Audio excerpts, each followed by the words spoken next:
From the weather team you can trust, here's Chief Meteorologist Eric Snyder. Overall, another really nice day. It was a winter. Temperatures across a lot of the area stayed in the 70s. This whole cool lean that we've had for these mostly last few weeks is still holding tight with us. Now, I'm telling you now, it's going to end up changing going into next week.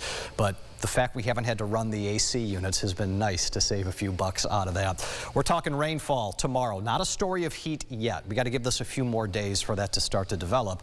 And as the hours go through the night into the morning, the rain chance is set to peak. So here's the deal tomorrow. You're going to have a chance of rain pretty much all day long. It doesn't rain the whole day long, just the chance is there. The chance is highest in the morning, but that's when most of the wet weather is also at its lightest. As rain chances go down and become more scattered into the afternoon and evening, what does fire out of that is going to end up being locally heavier, and there's probably a few storms that try to fire by that point too. Otherwise, with future view, it's just this is the expectation. You will deal with multiple rounds of showers through the first part of the day. I'm interested to see, is there any point into the early part of the afternoon where not only is it not raining, but we actually get some sunshine briefly.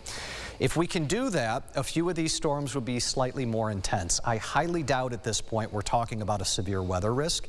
That overall threat is certainly not zero, but it's very, very low. If we don't get any breaks, that threat will be zero. We will just not have the instability necessary for issues with that. But there could certainly be some heavy downpours one way or the other.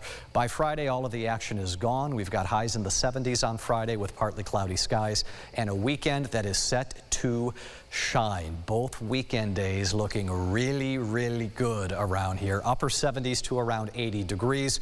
There could maybe be a random shower somewhere around on Saturday. Most of you aren't going to have to deal with anything, and I think by Sunday none of you are going to have to deal with anything with crystal clear sunshine expected. Overall rainfall totals out of this through our Thursday.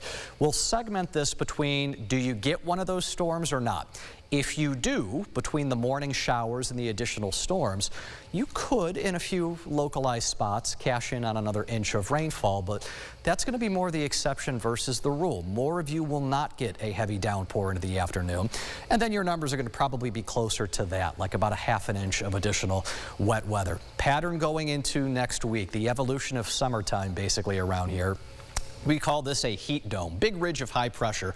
It's like sinking air pushing down on the atmosphere. It suppresses rainfall. It gets those temperatures nice and toasty. But we're here, and the core of that is over here. So it's an interesting setup for us in that we probably get in on more of this northerly flow. We're on the edge of this. It will definitely get hotter, but I don't think we're talking about excessive heat issues here, in part because this pattern might allow for some daily showers and storms. You could see the overall heat risk going into Tuesday. This is the latest it goes out 7 days from now. Most of this is more organized just off to our west, so we'll keep an eye on it. It's still going to be hot, but right now it feels like a week with highs well into the 80s and maybe a couple of days close to 90. We're back after the break.